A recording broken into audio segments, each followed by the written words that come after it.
Welcome, ye Tarnished, ye who are dead, but yet live. Hello, everybody. My name is Noan the Eternal Witch, and today I have a really special video for you. I decided to do a little lore video on the Great Reveal and the two and three fingers, mainly the two fingers and Great Reveal, because I have been playing Elden Ring for past 500 hours and it's a really crazy game and I love it and just wanted to try something new. The Greater Will was a divine entity whose vessels are the Elden Beast and Queen Marika, the Elden Ring's vessel. It is said that long ago the Greater Will sent a golden star bearing a beast into the lands between, which would later become the Elden Ring, as said by the Elden Star's description. Greaterville sent down a golden star bearing its vessel, the Elden Beast, which then became Elden Ring, and the embodiment of the concept of the Golden Order principles, as said by the Elden Remembrance. By that, we know that the Greater Will sent down the beast to become Elden Ring, which would embody a order of the ruling god, because we know that before Marika there was a dragon god whose consort was Dragon Lord Placidus X, and later it became Queen Marika's possession. So it transformed because in Farum Azula we can see a more primal and chaotic Elden Ring, and later we see more orderly Elden Ring with Marika and Radagon. In time immemorial, it is said that the Great Will shattered one great, a primordial mass from which all came. It created births and souls, but it also created torment, despair, every sin and every affliction. As said by the Lightseeker Hyeta, after you touch her, if in the frenzied prescription, after you accept the frenzied flame.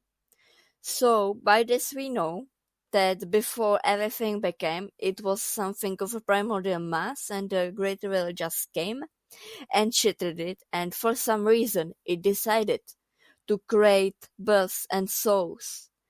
And the frenzied flame with the three fingers, if you decide to accept the flame, are trying to correct this mistake, to let the chaos take the world, to go back to this primordial mass, to this one greatness.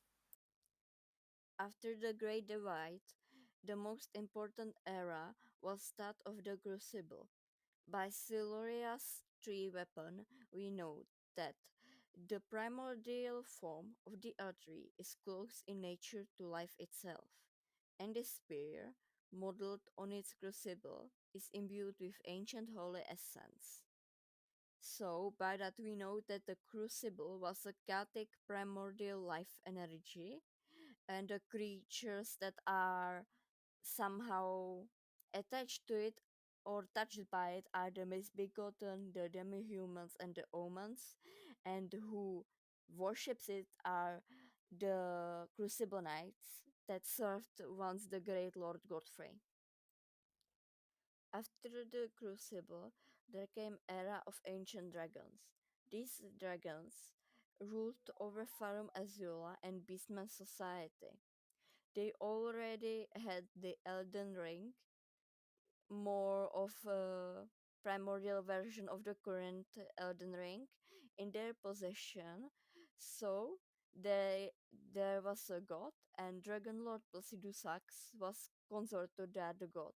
But something happened, and the god was forced to flee, and Dragon Lord was left to wait for his god to return. After this, there was a set of important events like the fire giants gaining power and chasing away the frost dragons, or the Ul dynasty and the blind swordsman who defeated the Rod god, but I will not be focusing on this because for this video I try to focus on events that are pertain to the Great Reveal, Queen Marika, or the Earth Tree, or the Elden Ring. But let me know if you want to hear about these events. I can make another video. The next important event in which the Great Reveal was mentioned is when the Nox of the Eternal Cities committed high treason by forging the Finger Slayer blade, which can kill the vessel of the Great Reveal, and were punished as said by the Night Maiden Twin Crown. Long ago, the Nox invoked the ire of the Great Reveal and were banished deep underground. Now, they live under a false night sky in eternal anticipation of their leash, of the coming age of the stars, and their Lord of Night. As mentioned before, the Finger Slayer blade could kill the Great Reveal's vassals. One of those vassals were the Two Fingers, which are messengers of the Great Reveal, and their words are interpreted by the finger reader crowns. But in the past, it was completely opposite. They actually communicated by themselves, as said by this description of the coded sword. Hidden sword, once granted to the Tarnished of the Round Table by the Two Fingers. A formal cipher compromises its blade, which deals holy damage. No shield can repel. Champions would gather at the Round Table Hold. In days long past, when the Two Fingers were masters of oration, their flesh yet full of vigor.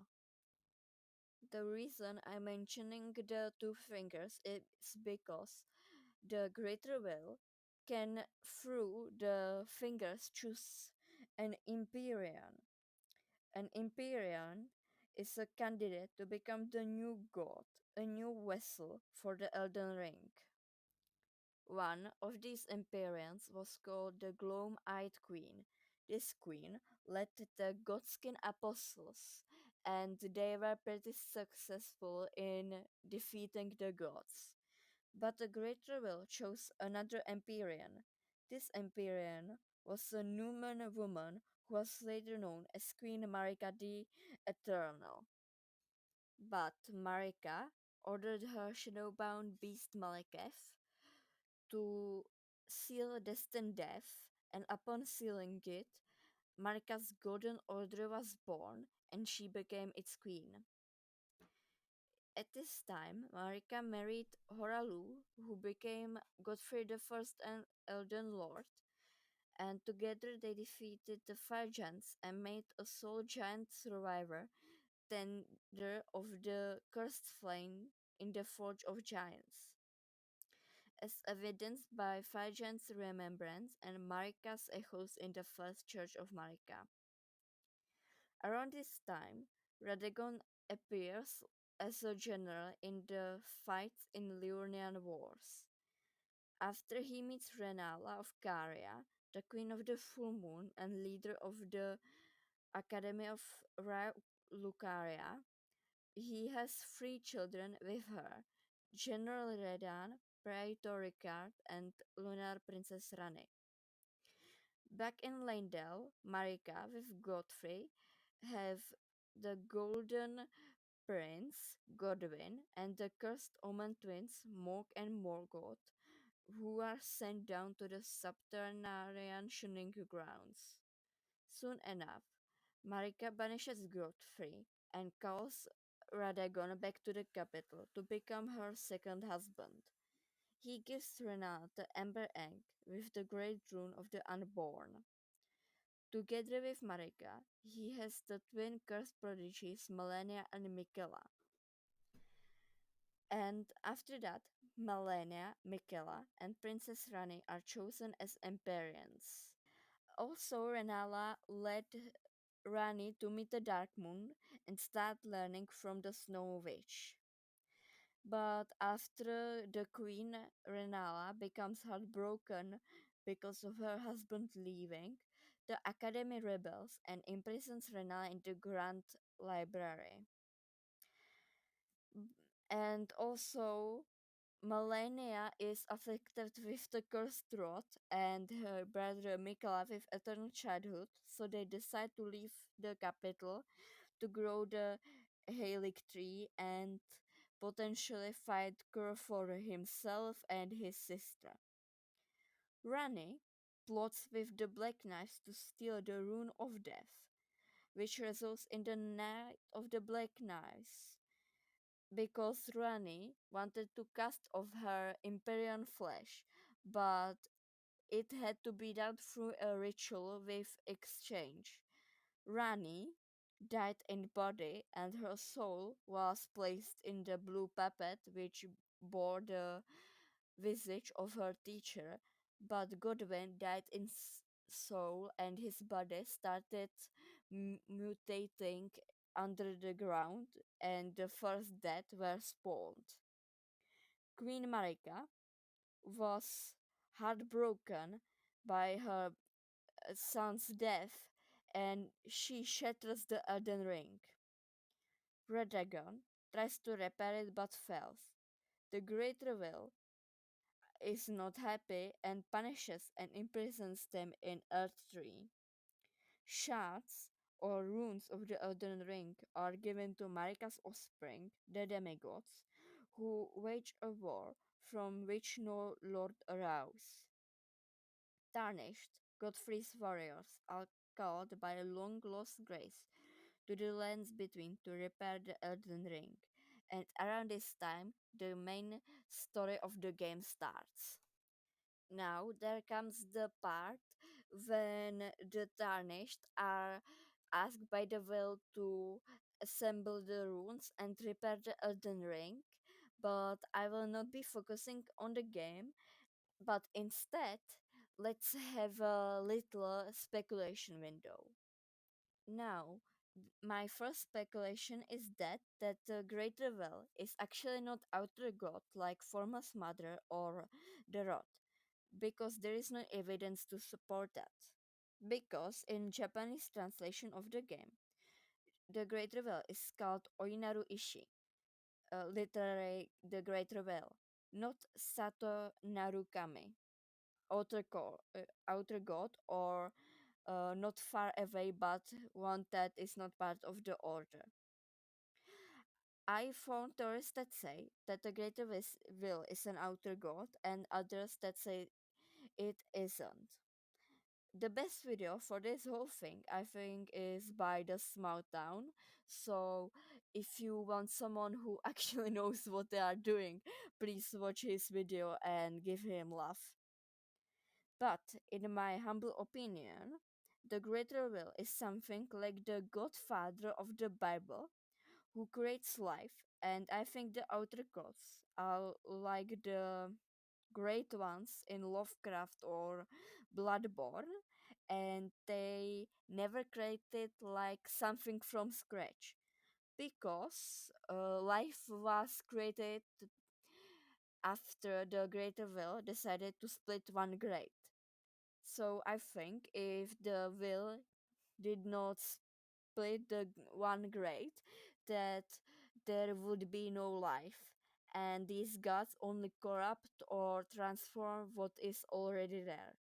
I can be, of course, wrong, but this is just my opinion. Thank you for watching. I apologize again for the terrible audio quality and my speech overall because I was really nervous and need better equipment. But I thank you for reaching this far. And if you like this video even a little bit and would like to see me try another lore video, please comment, like, subscribe, anything. Thank you.